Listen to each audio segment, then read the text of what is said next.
已經係做咗呢一兩個私人嘅條例草案都幾個月㗎啦。咁最近呢，我就正式收到呢一個法律草擬專員佢發俾我嘅正式嘅證書啦，就係證明呢，就係我呢兩個私人條例草案都係合乎呢一個議事規則第50條嘅規定，同埋咧香港法例嘅一般格式嘅。咁點解我哋要做呢兩個法例呢？其實大家都知道，因為5年前度呢，其實李國能首席大法官嗰個報告裏邊都講咗35點建議裏邊呢，係包括係要將呢一個防止賄賂條例呢係延伸到去包含特首嘅。咁但係好可惜喺我哋多番追問之下呢，現屆政府都係完全冇做到任何嘅功夫去承諾呢係會改而家呢個條例。咁所以呢，我就係認為呢有必要係議員提出呢個私人條例草案，去將而家嗰個嘅防止賄賂條例呢係延伸到去特首嗰度。咁大家見到就係即係好可惜，香港嘅前任特首而家都係因為有呢一個貪腐嘅問題呢係被定罪嘅。咁所以大家都睇到其實係喺無論係對香港嘅廉潔嘅形象又好，對香港嘅法例嘅改革都好啦，係呢一個條例係必須要做嘅。咁呢個係跟足就係李國能首席大法官嗰個報告裏邊嘅建議嘅做法。咁裏邊嘅條款呢係會將佢係延伸到去特首嘅。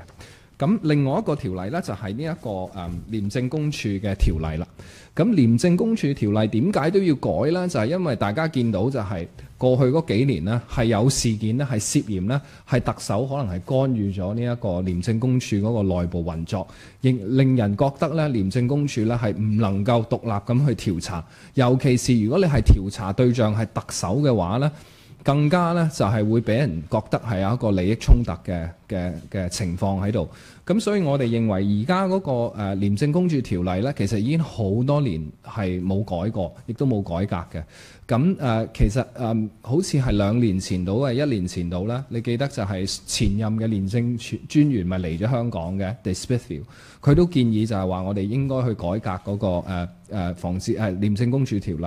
雖然廉政公署係要向特首問責嘅，但係呢個唔代表呢，就係特首可以事事干預去插手呢一個廉政公署嘅獨立運作。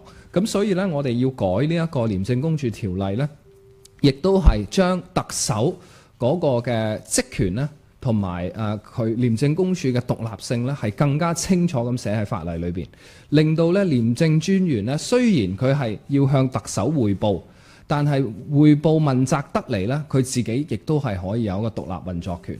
咁亦都係彰顯咗呢基本法裏邊嘅要求，對於廉政公署呢係要獨立運作嘅呢個要求呢，亦都係更加咁樣清楚寫咗喺呢個法例嗰度。咁所以呢兩個法例都係相輔相成，必須要係同步進行嘅。咁呢，我其實上一次見林鄭月娥嘅時候已經清楚同佢講出，就係呢兩條法例一定要修改。咁呢，佢亦都承諾呢，就係上任之後佢會去修改呢一個防止賄賂條例。但係我希望呢，佢喺頭100天可以展示，即係7月1號之後頭100日可以展示佢嘅誠意，馬上展開呢個工作。如果佢想借用呢一個作為藍本嘅話，我非常之歡迎。或者佢如果政府律政司係自己有一個更好嘅藍本嘅話呢，我亦都係無任歡迎嘅。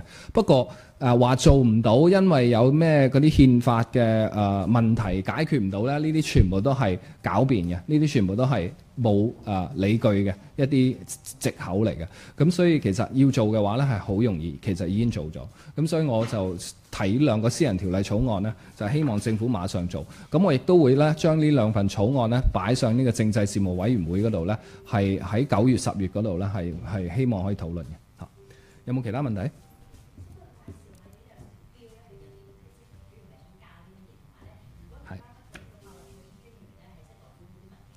嗱，法律草擬專員呢，純粹係佢睇咗呢兩條法例嗰個草擬嘅方法啦、格式啦，係唔係符合呢個議事規則啦等等呢，就係佢作出咗一個證書，就證明咗呢兩個係同佢哋平時做嗰啲法案呢係都係符合嘅。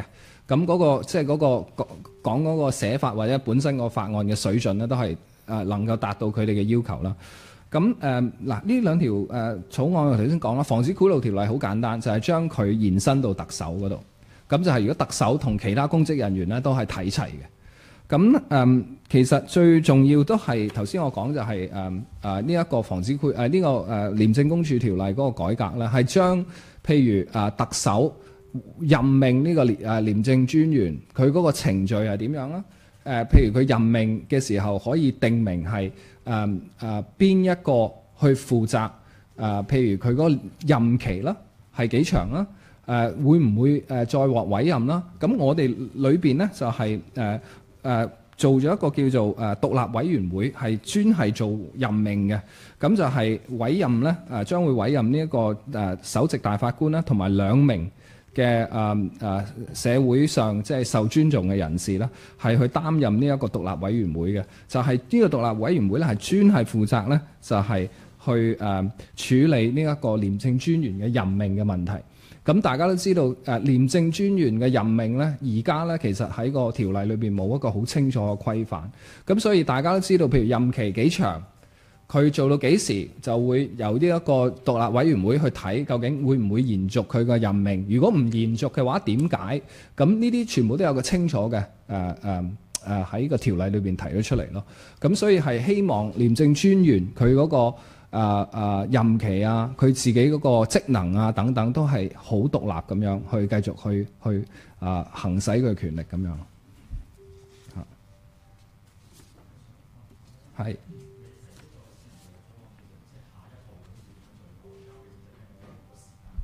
嗱，我已經寫咗信去俾呢一個政制事務委員會嘅主席啦，廖長江議員啦，就希望佢將呢2個草案呢盡快擺上去呢一個政制事務委員會嗰度討論。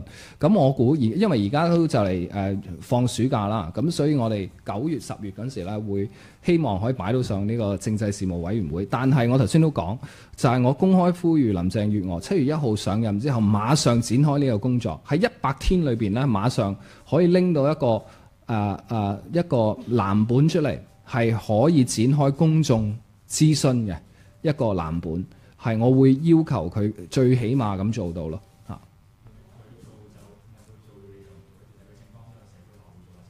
但係佢做係咪做晒2條呢？因為我而家就係唔係淨係講防止賄賂條例，我亦都係希望咧改革埋呢個廉政公署條例，令到佢更加獨立運作嘅。咁我希望即係因為林鄭月娥冇講清楚佢會唔會做埋呢一個 ICAC 條例。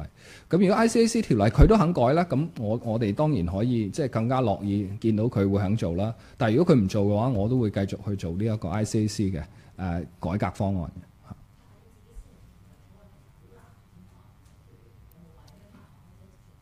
冇啊！我覺得如果林鄭月娥認為真係廉潔對香港係咁重要嘅，佢見到前任特首同埋政務司司長都受到呢一個即係涉嫌貪腐嘅一啲事件咧所纏繞嘅，亦都而家2個都已經係即係仲要坐監添。咁我覺得如果佢係關心香港廉潔嘅話咧，佢唔應該淨係去睇話改革呢個防止賄賂條例，佢應該咧俾人覺得 ICAC 咧呢一個咁好嘅機構咧係真正咁獨立運作，亦都係可以符合而家21世紀香港嗰個需要，令到我哋喺香港嘅譬如喺貪腐廉潔嘅即係廉潔嘅指數或者防止貪腐嘅指數國際排名可以上升。可以俾翻人一個真係信心香港咧係真係獨立，係有一個獨立嘅廉政公署啦，同埋係廉潔嘅公務員系統啦。呢一個我相信係全香港，包括應該林鄭月娥上任之後嘅第一個首要工作。係。I give her 100 days, and the reason is this, because we have been asking for these kind of reforms for over the past 4 years. The recommendations of the former Chief Justice, Andrew Leigh, are very, very clear. And here we've set out basically the direction and detail as to how to do it, how to go about reforming the 2 very important legislations, ICAC Ordinance and the Prevention of Bribery Ordinance. So here are it. And there are really no complexities that are insurmountable. And I think the work could be easily started by Carrie Lam after she has assumed the office of Chief Executive. and I give her 100 days in which to deliver a bill for public consultation. 佢答應咗做防止賄賂條例，但係點做佢冇講，同埋佢冇講到會唔會改革埋廉政公署，令到佢咧係更加獨立，符合呢個基本法嘅要求咧，係獨立全面咁獨立運作咯。佢冇特別回應呢樣嘢，咁我會將呢兩個私人條例草案咧，都會交俾後任特首辦嘅。Sorry, your question, yeah.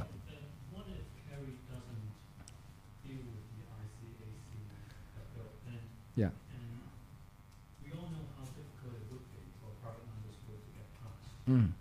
Is this more like a partnership on your part to bundle them together? I think it is, first of all, as I said, the two bills go hand in hand. It is not enough to just amend the Prevention of Bribery Ordinance without looking at also the ICAC Ordinance to make sure that the ICAC Ordinance would be reformed to such an extent that would give complete independence to the Commissioner in going about his job and in the exercise of his duties. So in light of what happened to Lei Bolan, for example, I think there is a clear need for us to set out very clearly what happens to the appointment system of the ICAC Commissioner, and that the ICAC Commissioner is to have independent power in the exercise of his duties. And I think my bill has that in mind. And if the administration, the new administration, can come up with ways that would further, improve the ICAC and its operation to make sure that it is completely independent, then I welcome those proposals as well. So I'm not saying that you must follow my suggestions, but here is what you can do going forward. Yeah.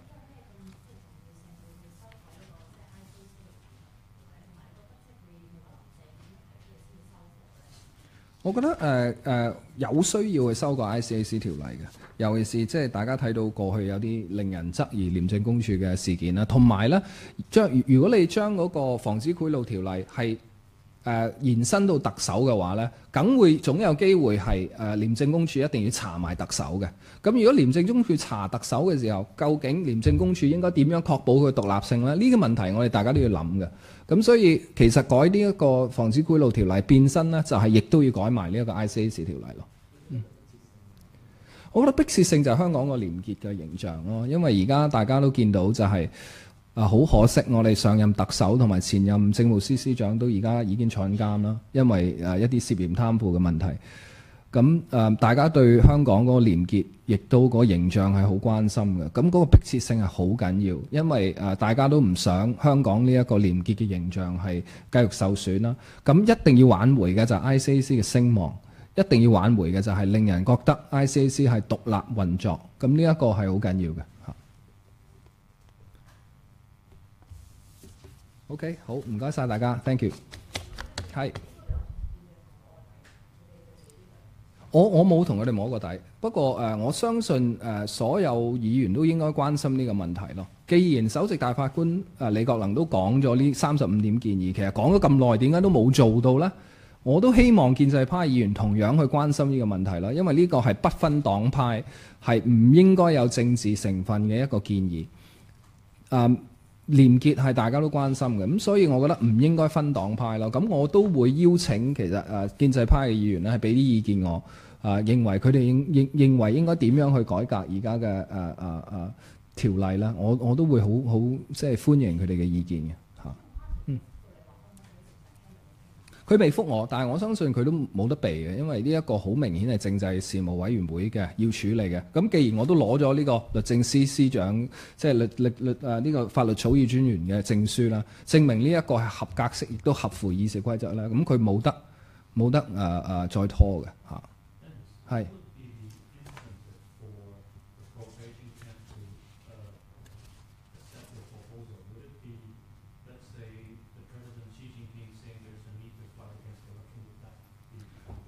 Well, I don't think we need to, put it so high because President Xi Jinping wants to crack down on corruption. I think he's referring to corruption in mainland China. But if you look at Hong Kong itself, I think there is a need to update the Prevention of Bribery Ordinance and the ICAC Ordinance, two very important legislations that would affect the image of Hong Kong as a clean and corruption-free city. And in light of the recent conviction, very sad incident of the convictions of the former Chief Executive and former Chief Secretary, I think there's an urgent need to update these legislation so as to tell the world that Hong Kong is serious about tackling corruption, that our city remains clean and corruption-free, and that our laws are up to date.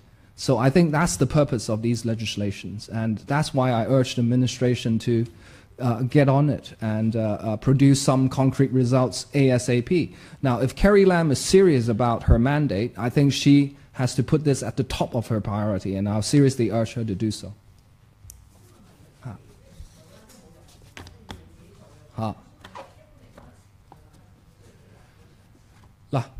我哋首先要過翻嗰個走翻一轉程序，就係去政制事務委員會啦。咁同埋政府咧都會有一個正式嘅回應嘅。咁政府嘅正式回應咧，可能係都要係等新任政府上咗場之後，佢哋做又好唔做又好，佢哋都有一個俾翻一個回應我嘅。咁呢個回應睇佢點講啦，就係話佢完全唔做嘅。林鄭月娥違反佢選舉承諾，咁我覺得呢一個我覺得現階段我唔會咁講啦，我相信現階段我仍然都係相信佢係會真係做嘅。咁如果係真係做嘅話，我會睇下究竟佢嗰個方案同我呢個方案有咩唔同。咁佢攞上嚟嗰條例或者公眾諮詢嘅時候夠唔夠呢？夠唔夠全面呢？如果唔夠全面嘅話，我會選擇一係就繼續去推我而家呢兩條嘅法案。如果唔係嘅話，我咪去改佢嗰條咯嚇。咁即係其實走翻個程序都會同我哋平時一樣嘅。咁就係有法案委員會啦，有即係佢如果提一個法案嘅時候，我哋會有法案委員會啦。咁所以我相信其實如果要做嘅話咧，未來嗰個立法年度咧，即係我講17、18年嘅立法年度係絕對充分時間去做改呢兩條條例嘅。我真係唔知道建制派嘅議員咧會係點樣去即係處理啦。咁正如我頭先講，廉潔係無分黨派，係唔係一個政治應去牽涉嘅議題啦？但係會唔會有人炒作就話，即係廉政公署係唔應該獨立？呢一個有冇人會覺得即係呢個防止賄賂條例係唔應該延伸去特首嘅話，我會好樂意去聽下佢哋嗰啲理據係乜嘢。但係暫時嚟講，我睇唔到有啲咩充分嘅理據咯。都處理咗嗱，我嗰陣時參選嗰陣時咧，我已經講咗話我會做噶啦。咁跟住我就用咗幾個月時間去寫，同埋同呢一個律政司處嗰邊嘅同事咧，去大家去討論咧，有啲條文嘅細節。咁大約做咗4-5個月至半年先攞到呢一個 cert 嘅。咁同埋我都真係好多謝法律草擬專員嗰邊嘅同事啦，即係佢哋係非常之專業，非常之獨立咁樣去睇我呢條條例草案，亦都俾咗好多寶貴嘅意見我哋，咁都好衷心多謝佢哋。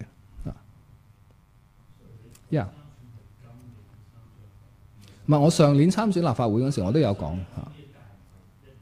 唔係12年嗰時2016嗰時，我都唔會做4年啦，係咪先？唔會做呢個草案，冇做到4年。呢個草案我諗我其實本身寫嘅程序係好短嘅啫，不過係同律政司處嗰邊嘅同事夾啲字眼啊，寫啲字眼，咁就即係都搞咗幾個月嘅。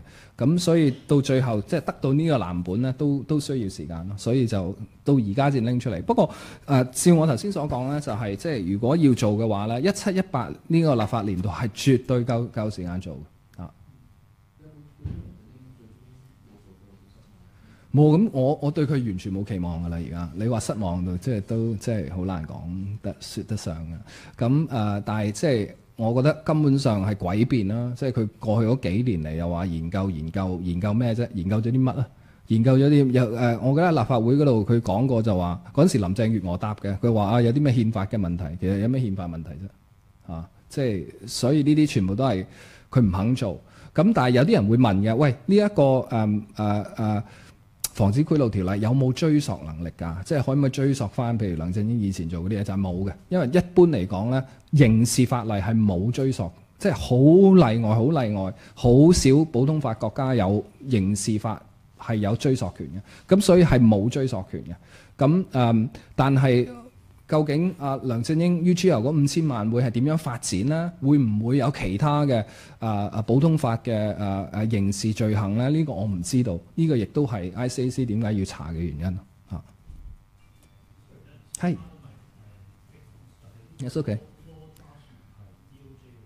DOJ, yeah. The law draftsman is responsible for looking at bills.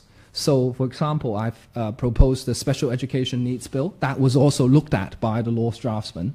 And these two bills are also looked at and reviewed by her to ensure that they are up to standard, basically.